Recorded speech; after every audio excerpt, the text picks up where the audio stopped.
नमस्कार. आजच्या व्हिडिओमध्ये मी तुम्हाला अधिक महिन्यात मुलीने आईची ओटी कशी भरायची, कधी भरायची, जर आपल्याला आई नसेल तर मग आपण कोणाची ओटी भरावी किंवा आपल्याला जर वडील नसतील, वडील हयात नसतील तर मग आपण आईची ओटी भरू शकतो का, याबद्दलची संपूर्ण माहिती सांगणार आहे. पण त्याआधी तुम्ही चॅनलवरती नवीन असाल तर चॅनलला लाईक करा आणि सबस्क्राईब देखील करा. कमेंटमध्ये श्री स्वामी समर्थ किंवा ओम महालक्ष्मी नमः लिहायला विसरू नका.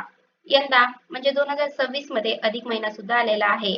अधिक महिना हा अत्यंत खास मानला जातो. 3 वर्षातून एकदा हा अधिक मास येत असतो, म्हणजे ज्याला आपण धोंड्याचा महिना म्हणून ओळखत असतो.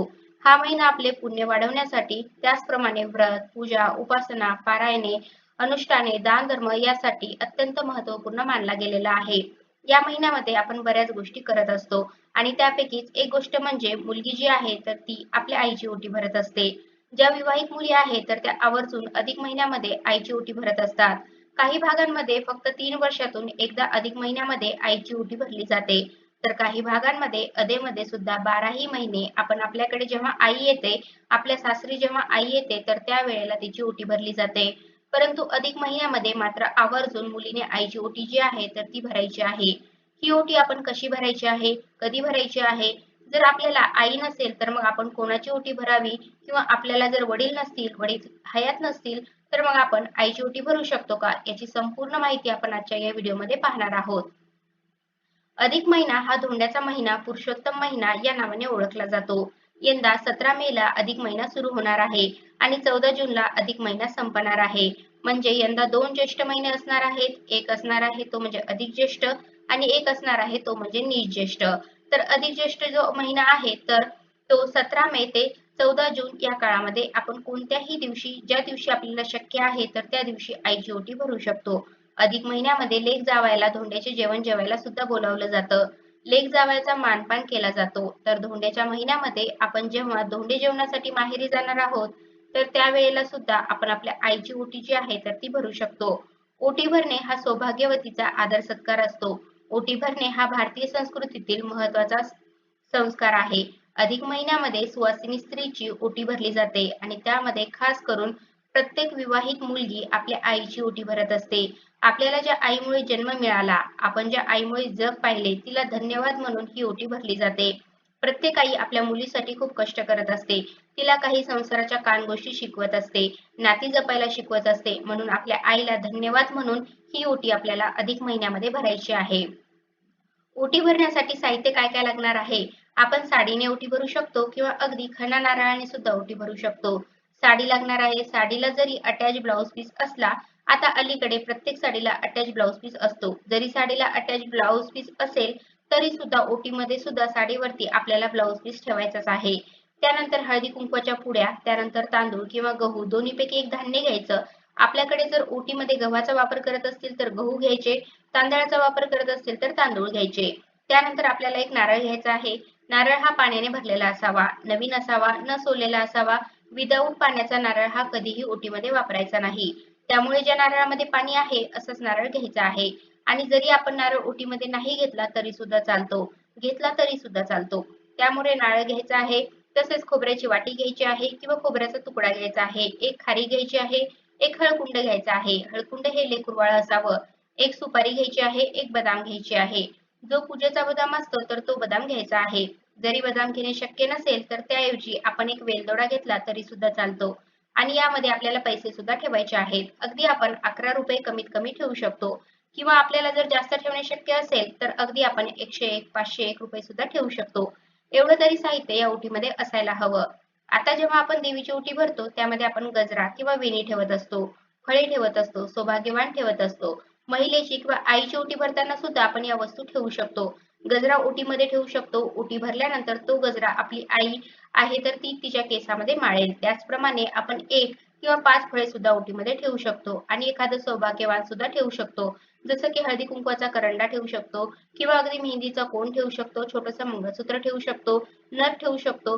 पण हे जे साहित्य आहे तर हे ऑप्शनल आहे. हे जरी आपण साहित्य नाही ठेवलं म्हणजे गजरा असेल, सौभाग्यवान असेल, फळे असतील, हे साहित्य नाही ठेवलं तरी चालेल.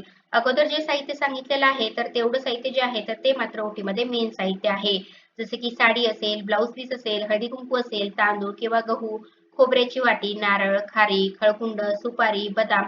तर हे साहित्य ओटीमध्ये असायलाच हवं. जरी नारळ आपल्याला ठेवणे शक्य झालं नाही तरी चालेल आणि ठेवला तरी सुद्धा चालेल आणि बाकीचं जे साहित्य आहे तर ते ऑप्शनल आहे. जसं आपण देवीची ओटी भरण्यासाठी वापरतो तर ते साहित्य आपलं ठेवलं तरी चालते, नाही ठेवलं तरी चालेल. आता जेव्हा आपण देवीची ओटी भरतो तर त्यामध्ये तांबूळ सुद्धा ठेवत असतो, कारण तांबूळ शिवाय देवीची ओटी अपूर्ण मानली जाते. परंतु आपण जेव्हा एखाद्या सुवासिनी स्त्रीची ओटी भरतो, एखाद्या महिलेची ओटी भरतो, तर त्यामध्ये तांबूळ जे आहे तर ते ठेवायचं नाही.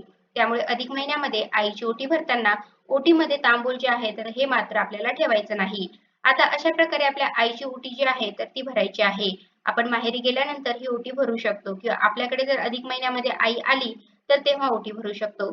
सर्वप्रथम आपल्याला काय करायचं आहे, ही जी ओटी आहे तर ती एका ताटामध्ये तयार करायची आहे. म्हणजे साडी ठेवायची आहे. साडी जर आपल्याला घेणे शक्य नसेल तर आपण ब्लाउज पीस ठेवायचा आहे. त्यावरती जे काही धान्य आपण घेतलेलं आहे, बाकीच्या वस्तू घेतलेल्या आहेत, नारळ घेतलेला आहे, तर तो ठेवायचा आहे आणि ह्या ओटीला आपल्याला हळदी-कुंकू वाहायचं आहे. आपल्या आईला हळदी-कुंकू लावायचं आहे. आई जी आहे तर ती सुद्धा आपल्याला हळदी-कुंकू लावेल आणि यानंतर आपल्या आईची ही ओटी जी आहे तर ती भरायची आहे. यासोबतच अधिक महिना असतो त्यामुळे आपण आईला एखादी भेटवस्तू सुद्धा भेट म्हणून देऊ शकतो. जसं की आपण चांदीची वाटी देणे शक्य असेल तर चांदीची वाटी देऊ शकतो. चांदीचा हळदी कुंकवाचा करंडा देऊ शकतो. म्हणजे जसं आई लेकीला या अधिक महिन्यामध्ये चांदीची वस्तू देते, चांदीची जोडवी करते, त्याचप्रमाणे लेक सुद्धा आईला चांदीची एखादी वस्तू देऊ शकते किंवा अगदी स्टीलची वाटी दिली तरी सुद्धा चालेल. आणि जरी आपल्याला हे देणे शक्य नसेल, फक्त ओटी भरली तरी सुद्धा चालते. आता जर आपल्याला आई नसेल तर मग काय करावं? तर या अधिक महिन्यामध्ये आपल्याला सुवासिनी महिलेची ओटी भरायची असते. त्यामुळे जरी आपल्याला आई नसेल तरी सुद्धा आपण मग काय करू शकतो? आपल्याला काकू असेल, मावशी असेल किंवा मोठी बहीण असेल, मोठी जाऊ असेल तर यांची ओटी भरू शकतो. फक्त आपल्याला सासूची ओटी जी आहे तर ती भरायची नाही. शास्त्रानुसार सुनेने सासूची ओटी भरू नये, कारण सासूने ऑलरेडी तिचा मुलगा जो आहे तर तो त्या सुनेला दिलेला असतो आणि म्हणून सासूची ओटी जी आहे तर ती भरत नाहीत. परंतु आपल्याला आईची ओटी नक्की भरायची आहे. आता जर आपल्याला वडील नसतील, वडील हयात नसतील, तर मग आईची ओटी भरावी का? अलीकडे बऱ्याच वेळेला आपण ऐकतो की विधवांना सुद्धा हळदी-कुंकवाचा मान दिला गेला पाहिजे वगैरे गोष्टी. परंतु आता बघा, ज्या विधवा आहेत, ज्यांचे मिस्टर जे आहेत तर ते एक्सपायर झालेले आहेत, तर त्यांनाच मुळात कोणताही सौभाग्य अलंकार जो आहे तर तो परिधान करावासा वाटत नाही किंवा साज-शृंगार करावासा वाटत नाही. त्यामुळे कोणतीही विधवा जी आहे तर तिला ओटी भरून घ्यावी असं अजिबात वाटत नाही. त्यामुळे आपल्याला जर वडील नसतील तर मात्र आपण आईची ओटी जी आहे तर ती भरू शकत नाही. तर आपल्या ज्या इतर रिलेटिव्ह आहेत, मावशी, काकू त्यांची ओटी आपण भरू शकतो. परंतु आपण आपल्या आईला साडी घेऊ शकतो किंवा एखादी वस्तू देऊ शकतो, पैसे सुद्धा देऊ शकतो.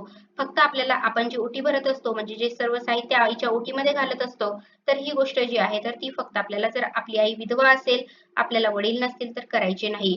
कारण ओटी म्हणजे गर्भाशय, ज्याला आपण ओटीपोट म्हणत असतो. स्त्रीच्या गर्भाशयातच नवनिर्मितीचे, वंशवृद्धीचे सामर्थ्य असते. म्हणूनच केवळ विवाहित स्त्रियांची ओटी भरली जाते. विधवांची ओटी ही भरली जात नाही. आपल्या आईच्या गर्भाशयातच आपले अस्तित्व निर्माण झालेले असते. ओटी भरणे म्हणजे स्त्रीच्या मातृत्वाचा आपल्या संस्कृतीने केलेला गौरव आहे. तर अशा प्रकारे आजच्या व्हिडिओमध्ये मी तुम्हाला अधिक महिन्यात मुलीने आईची ओटी कशी भरायची आहे, कधी भरायची आहे, जर आपल्याला आई नसेल तर मग आपण कोणाची ओटी भरावी किंवा आपल्याला जर वडील नसतील, वडील हयात नसतील तर मग आपण आईची ओटी भरू शकतो का? याबद्दलची संपूर्ण माहिती सांगण्याचा प्रयत्न केलेला आहे. कसा वाटला तुम्हाला माझा आजचा व्हिडिओ? कमेंट करून नक्की सांगा. धन्यवाद.